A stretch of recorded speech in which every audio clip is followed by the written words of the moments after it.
디도서 3장 1절로 7절 말씀 읽었습니다.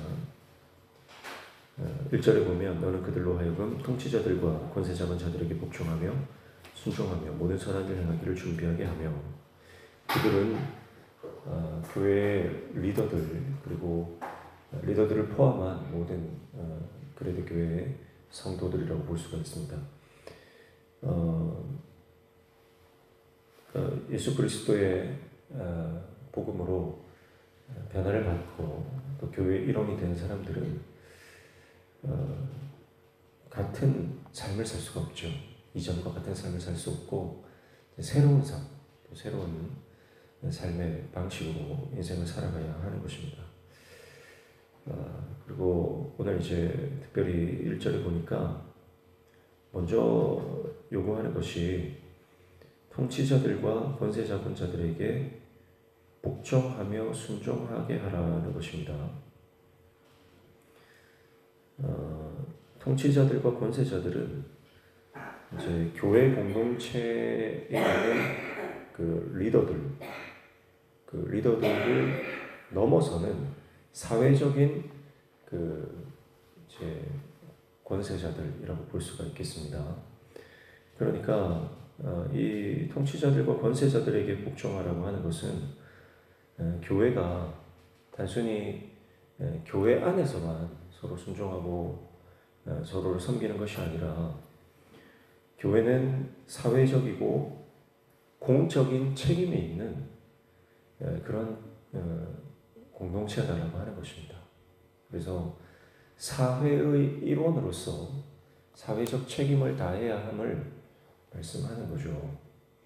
그러니까 복종하고 순종하라고 하는 것은 무조건 굴종같이 세상 권세에 무조건 무릎을 꿇으라고 하는 뜻은 아닙니다. 이것은 사회의 질서를 바로 세우고 공공의 선과 공공의 이익을 위해서 교회가 해야 될 책임을 다하라는 거죠.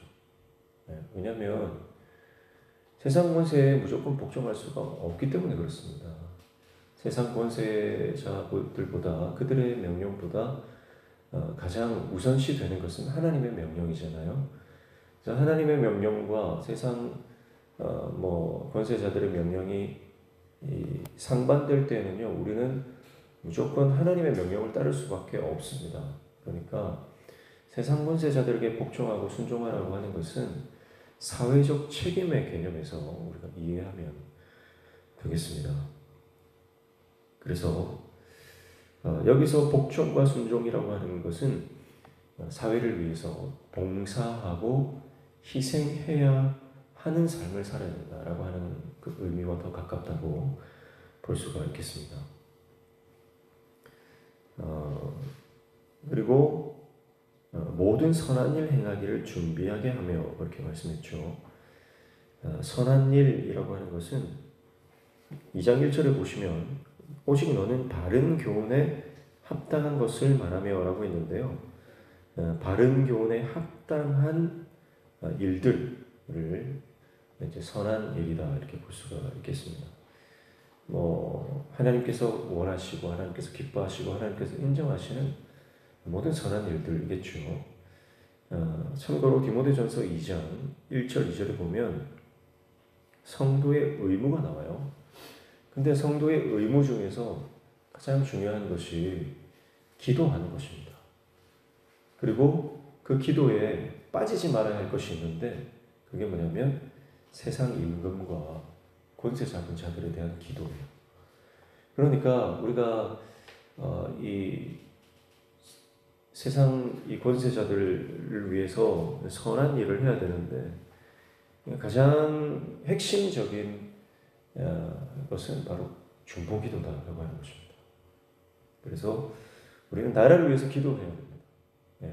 나라와 또 위정자들, 각 계층에 있는 리더들을 위해서 기도해야 하는 것이 교회의 사명이다라고 하는 것이죠. 그리고 2절에 보면 아무도 비방하지 말며 다투지 말며 관용하며 범사의 온유함을 모든 사람에게 나타낼 것을 기억하게 하라 그렇게 말씀합니다. 첫 번째가 비방하지 말며죠. 비방하는 것은 타인의 인격을 깎아내리는 겁니다. 타인의 어떤 인격적인 그 존엄성을 해치는 것입니다. 특별히 말로써 하는 거죠.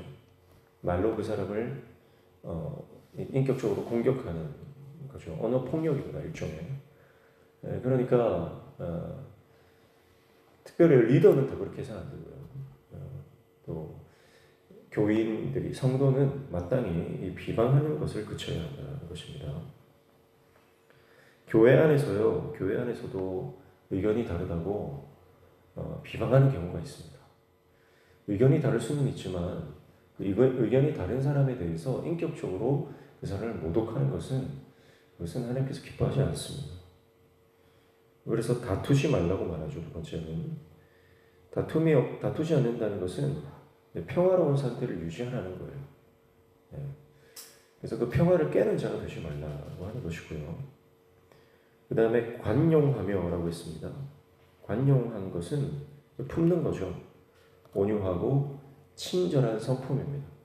그래서 모든 사람들을 친절하게, 따뜻하게 품어야 한다는 것이고, 그리고 온유함을 모든 사람에게 나타낼 것을 기억하게 하라 했는데요. 범사의 이 관용이잖아요. 관용과 온유함 같은 의미라고 볼 수 있는데, 관용한데 이것을 항상 범사에 나타내라, 그렇게 말씀합니다.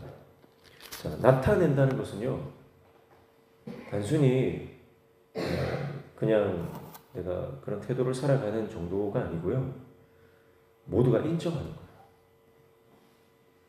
거예요. 인정받기 위해서는 그런 삶이 있어야 되죠. 그래서 모든 사람이 인정할 만큼 윤리적 삶의 확실한 증명된 삶이 있어야 된다는 것입니다.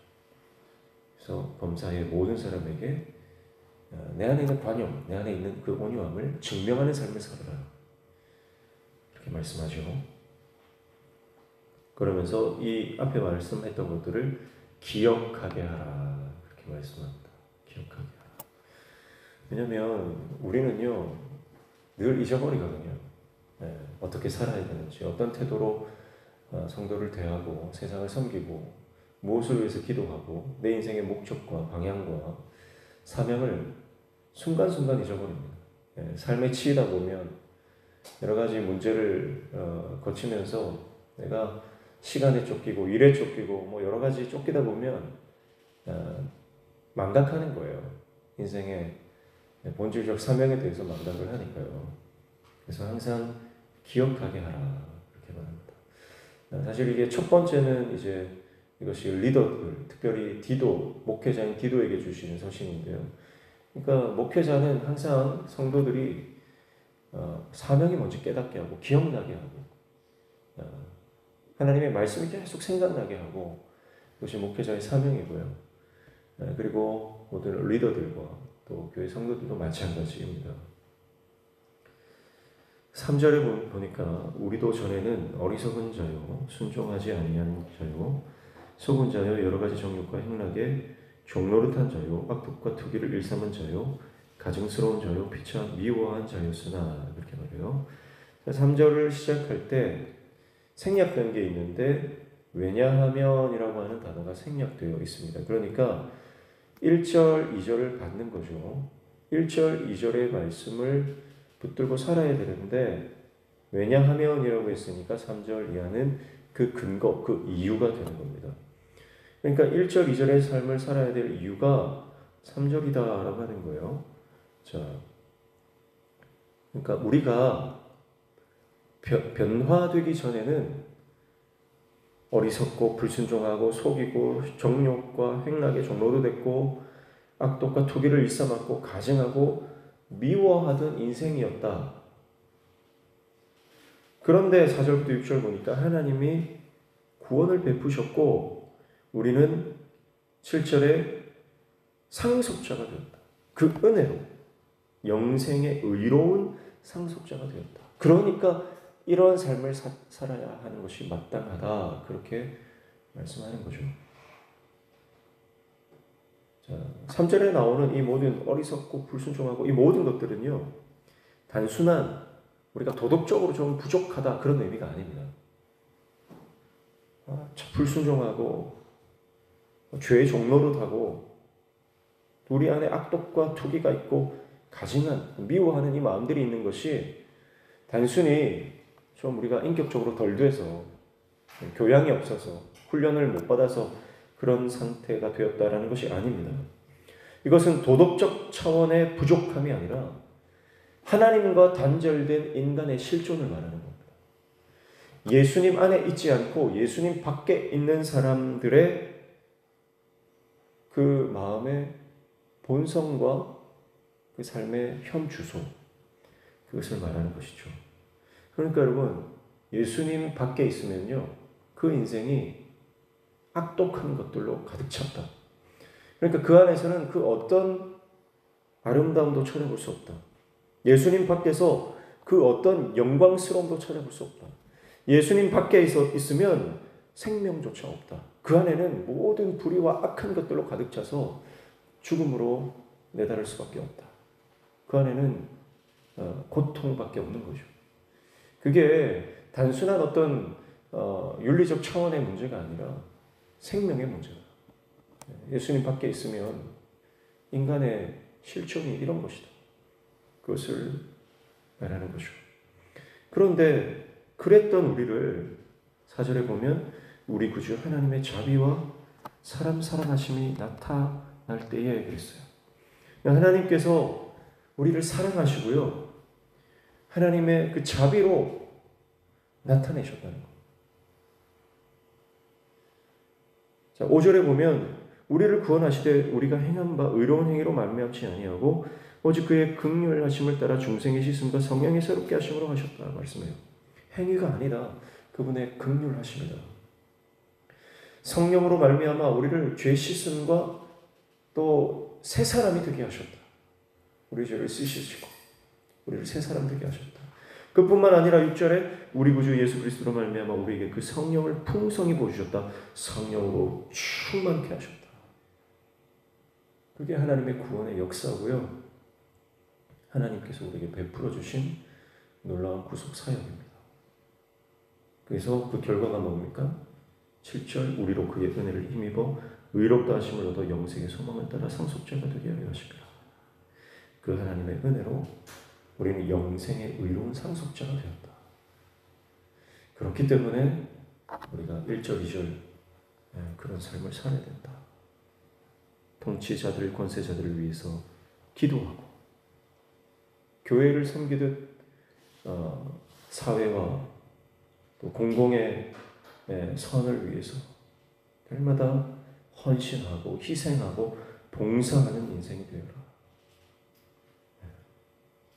비방하지 말고 다투지 말고 모든 사람에게 이 온유한 이 관용을, 친절한 성품을 나타내고 인정을 받는 그런 삶이 되어라. 그렇게 말씀하고 있는 것이죠. 사랑하는 성도 여러분, 오늘 저와 여러분이 하나님께서 인정하시는 관용의 사람, 복음의 사람, 온유한 하나님의 종 되시기를 축복합니다. 또 내 주위에 있는 사람들이 정말 저 사람은 예수 믿는 사람이야, 저 사람은 세상과 다른 사람이야, 인정받는 우리의 삶으로 우리의 믿음을 증명하는 하나님의 종들 다 되시기를 주님의 이름으로 축복합니다. 기도하겠습니다.